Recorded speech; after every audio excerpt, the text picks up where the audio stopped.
Shalom, selamat pagi Oma Opa, Bapak Ibu, anak-anakku sekalian. Berjumpa kembali dengan Renungan Sabtu Pagi. Saat ini tema yang diangkat yaitu tentang perseteruan dan perselisihan. Saudara-saudara yang terkasih dalam Tuhan, sebelum kita akan membaca dan merenungkan firman Tuhan pada kesempatan saat ini, mari kita satukan hati kita di dalam doa. Kita berdoa.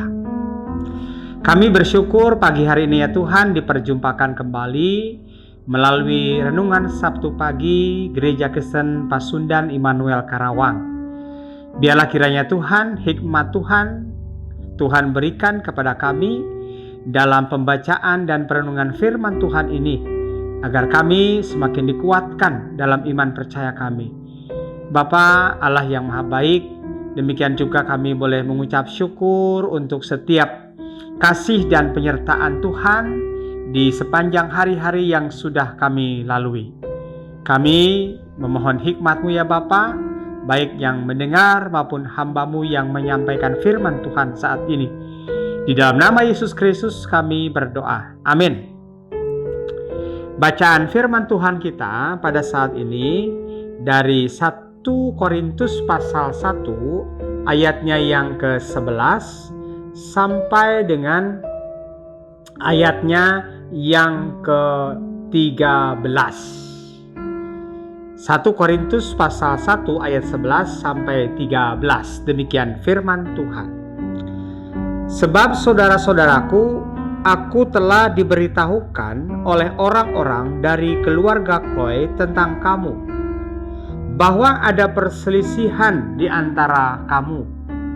Yang aku maksudkan ialah bahwa kamu masing-masing berkata, aku dari golongan Paulus, atau aku dari golongan Apolos, atau aku dari golongan Kefas, atau aku dari golongan Kristus.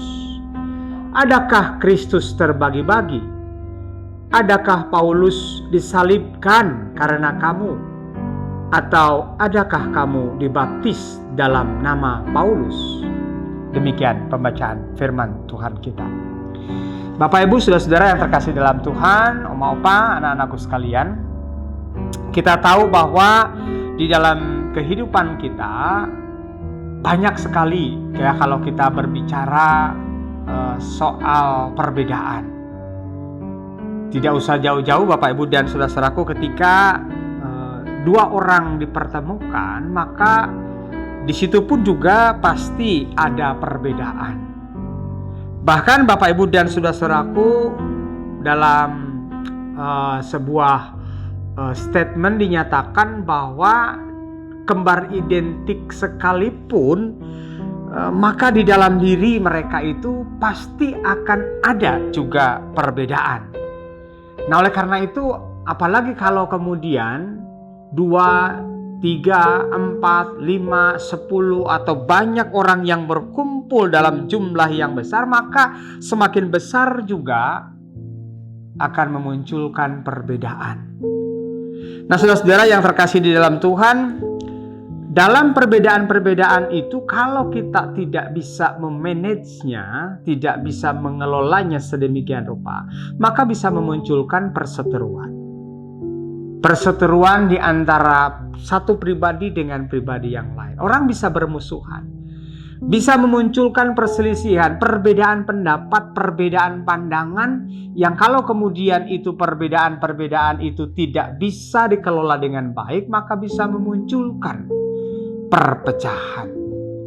Nah, saudara-saudara yang terkasih di dalam Tuhan, dalam bacaan firman Tuhan kita pada saat ini, Paulus melihat bahwa ada bibit-bibit yang kalau kemudian itu dibiarkan bisa memunculkan perpecahan di dalam kehidupan jemaat yang ada di Korintus.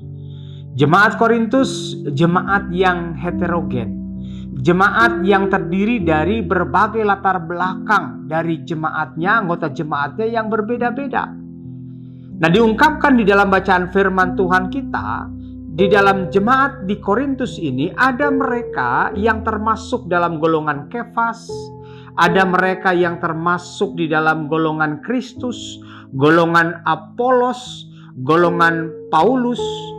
Nah, saudara-saudara yang terkasih di dalam Tuhan, rupa-rupanya perbedaan kelompok, perbedaan golongan di tengah-tengah kehidupan jemaat ini pada akhirnya kemudian memunculkan di mana satu dengan yang lain memandang bahwa kelompok atau golongan dirinya lah yang paling benar, yang paling hebat, sehingga kemudian memunculkan perseteruan, perselisihan di antara satu dengan yang lain.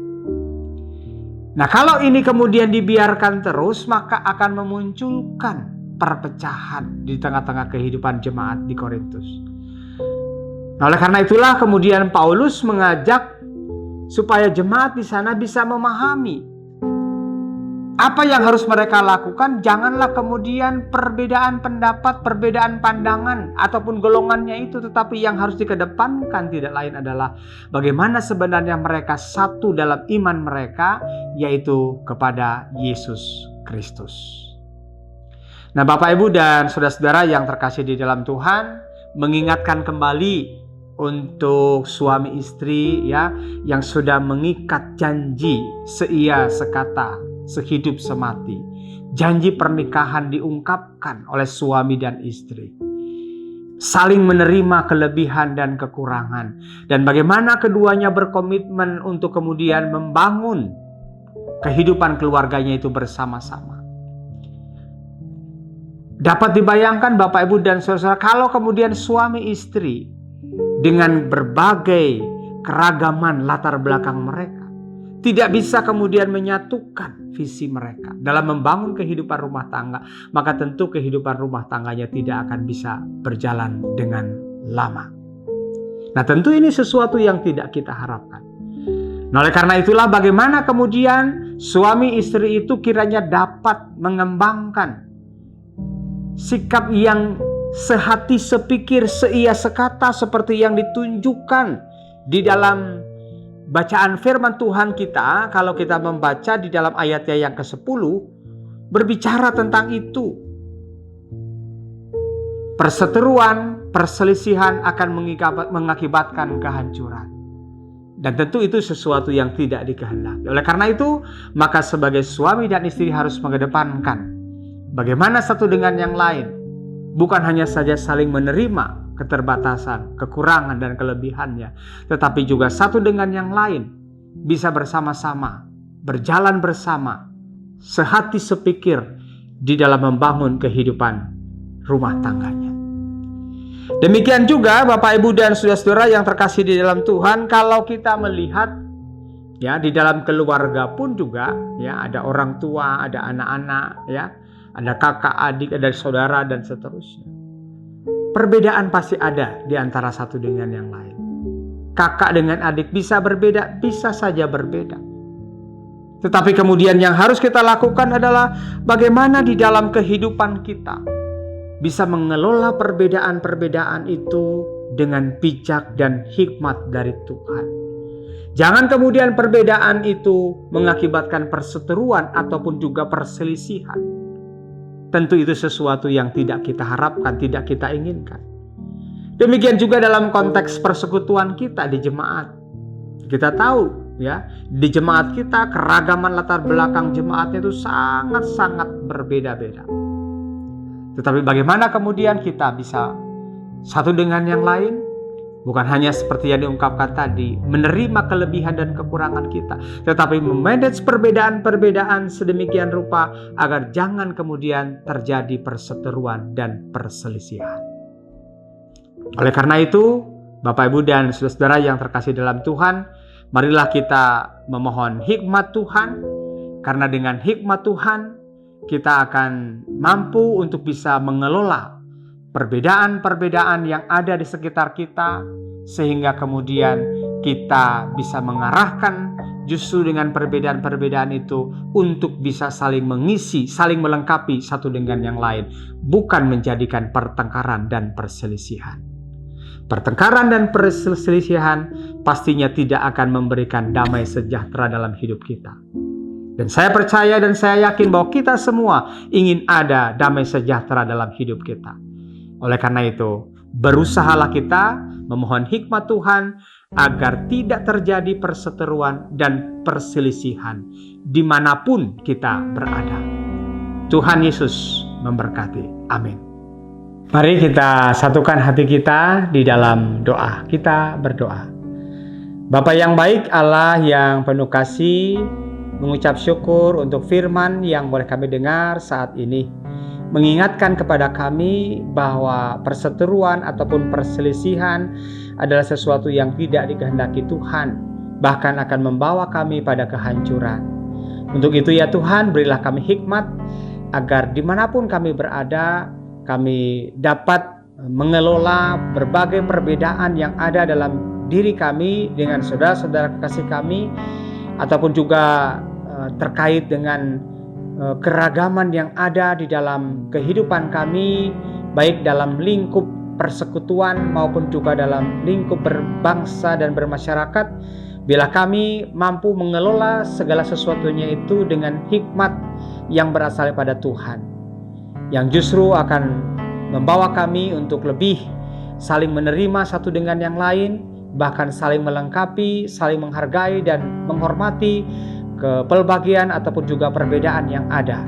Dan kami boleh menyatukan semuanya itu untuk mendatangkan damai sejahtera di tengah-tengah kehidupan kami sebagaimana yang dikehendaki oleh Tuhan.